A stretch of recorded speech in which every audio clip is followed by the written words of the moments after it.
Dos de los más grandes escritores de la historia de la lengua española, Gabriel García Márquez, premio Nobel colombiano en 1982, quien murió el 17 de abril del año 2014, por una parte, y Mario Vargas Llosa, premio Nobel de literatura del año 2010.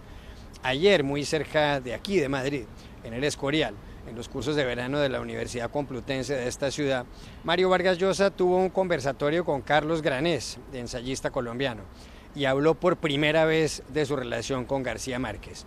Fueron amigos desde finales de los años 60 y después rompieron esos vínculos en marzo de 1976, cuando Mario Vargas Llosa le dio un puñetazo a García Márquez y le puso un ojo morado.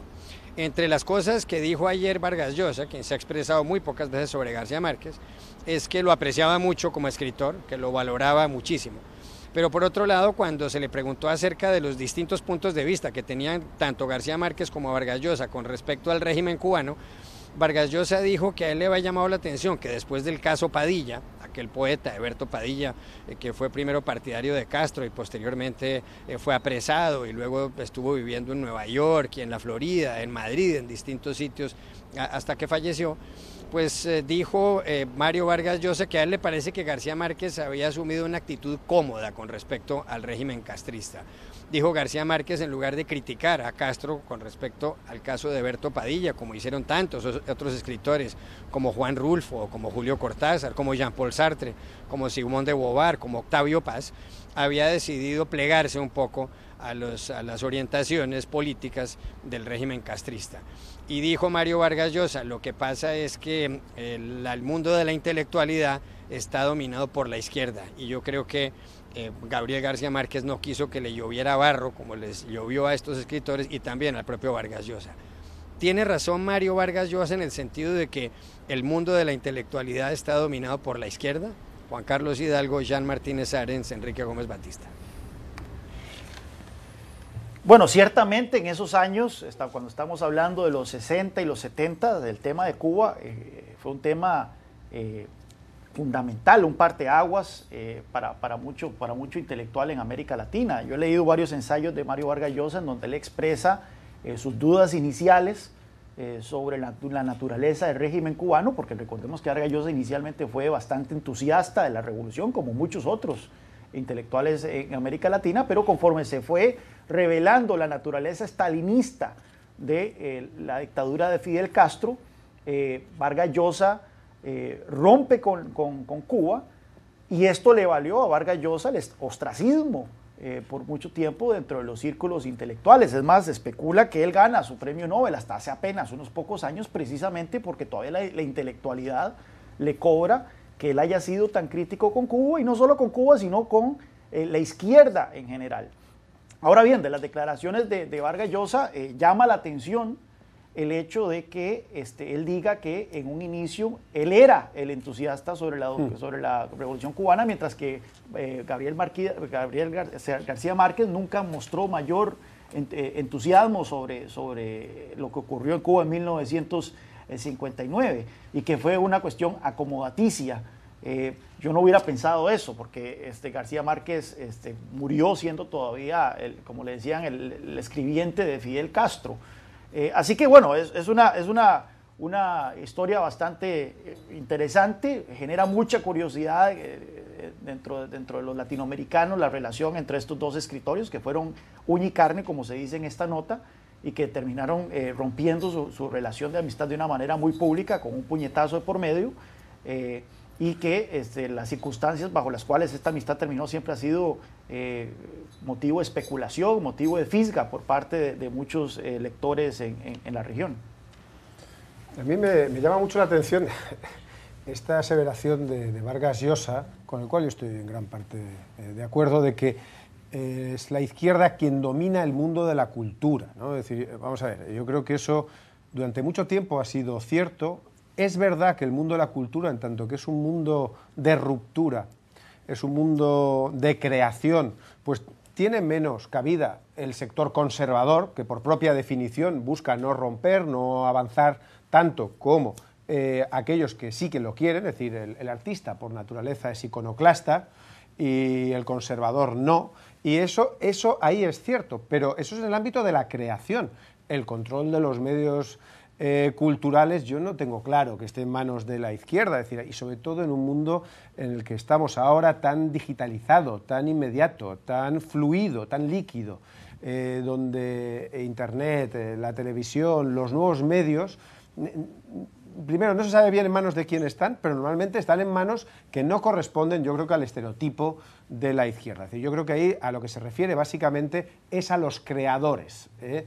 Y es verdad que en el mundo de la creación artística, en el mundo de la literatura, sobre todo entre los años 60 y 70, la revolución cubana fue un referente. En el caso de Vargas Llosa, yo he hablado con él de este tema alguna vez, él sintió fascinación no por la figura de Fidel Castro, sino, como muchos jóvenes de aquel momento, por esa revolución que era capaz de acabar con una dictadura como las que asolaban al resto de América. Es decir, ese fue el espejismo que trajo el régimen castrista. Es decir, no era tanto una discusión de Guerra Fría o de bloques, sino era para el pensamiento latinoamericano, era una vía para romper con dictaduras terribles que habían asolado durante siglos a el continente. Es decir, yo creo que esa fue la fascinación.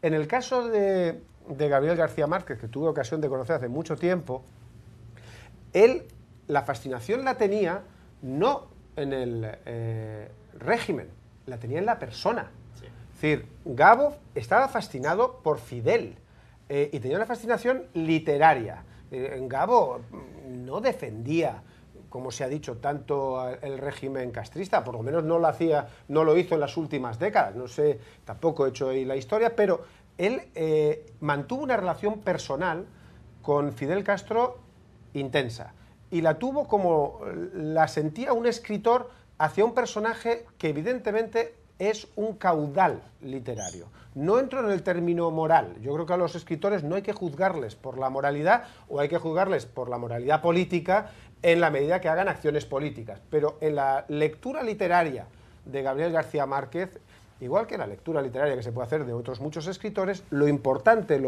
lo central es la fascinación que él siente por determinados personajes de la historia. Lo siente por Simón Bolívar, y ahí está su magnífica obra El general en el laberinto, y lo sentía por Fidel Castro.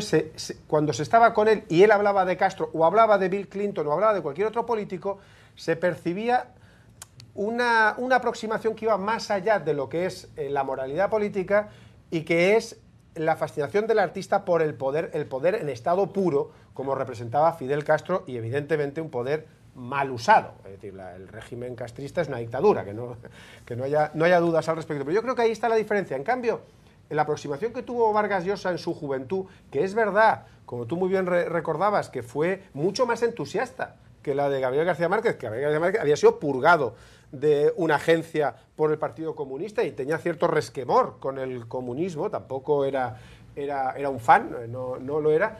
Es decir, Vargas Llosa se acerca al régimen, y cuando ve que ese régimen, con el caso Padilla y por mil otras circunstancias, falla, se le va, porque Vargas Llosa tuvo conocimiento, tuvo algún trato con Fidel Castro, pero jamás sintió esa fascinación. Es decir, le parecía lo que le parece a mucha gente, que no está fascinada por ese personaje. Es decir, alguien grandilocuente, pesado y muy ombliguista, que es como se puede ver también, se puede hacer esa lectura a Fidel Castro. Entonces, en el momento en que el régimen entra en quiebra moral, pues Vargas Llosa, como otros valientes, pues se retiran y empiezan a criticarlo, recibiendo, es verdad, la crítica de aquellos que no es que, creo yo, tanto defendiesen al régimen castrista por lo que hacía en Cuba, sino por lo que podía significar en sus países de lucha contra las dictaduras. Es decir, en el caso latinoamericano yo creo que se cruzan muchos factores que se hacen difícil una discusión limpia, ¿no? Pero creo que, volviendo a la pregunta principal, no es que la izquierda domina el debate cultural. Creo que sí es la naturaleza de contestación del artista o de los intelectuales, y además de estos momentos históricos. Estamos hablando de un momento que fue muy importante. Tenemos que acordar que al mismo tiempo que empezaba la dictadura cubana, todos los demás de Latinoamérica también estaban en dictadura de derecho. O sea, el momento de contestación muy fuerte. Y creo que eso sí se pasa. Hemos visto, por ejemplo, ahora recientemente en Brasil o Argentina, cuando los dos países estaban con gobiernos de izquierda muy fuertes, que los intelectuales de derecha se crecieron en este momento, ¿no? Porque creo que la naturaleza política hace con que los intelectuales sean de oposición, o sea, de contestación, y con eso crea este momento. No sé si podemos decir hoy si es verdad que la izquierda domina el debate intelectual. En aquel momento sí hacía sentido porque toda la derecha estaba dentro de los gobiernos y era una forma de persiguiendo contestar, además claro. a la izquierda, o sea, esto era un factor clave. Si hay algo que se le puede destacar a la figura de Mario Vargas Llosa es que él a lo largo de su carrera ha sido consistente en la crítica a la dictadura, de izquierda y de derecha, así como fue crítico de la dictadura cubana y fue igualmente crítico de Pinochet, fue igual crítico de Videla, fue igual crítico de todas las otras dictaduras militares de la región, incluso las dictaduras no militares, las dictaduras civiles de Fujimori y otros. Y eso llevó incluso hace un par de años a que The Economist dijera que Mario Vargas Llosa es la conciencia de América Latina. O sea, ha sido el intelectual que nunca se dejó tentar por el poder, por esta figura del poder, sin importar si sea de izquierdas o derechas. No, la postura ética de Vargas Llosa yo creo que tiene un valor inmenso y hay una diferencia respecto a García Márquez muy grande. Es decir, Vargas Llosa tiene un interés, siempre lo ha tenido por la política y lo ha demostrado, pero él ha querido ejercer la política. Es decir, él ha jugado a ser político, él tuvo esas fallidas elecciones, posiblemente para desgracia de Perú, pero bueno, él intentó serlo. La aproximación de García Márquez no es la aproximación de alguien que quiere ejercer la política. García Márquez veía la política pues como un crítico, tenía sus opiniones, pero básicamente era un escritor.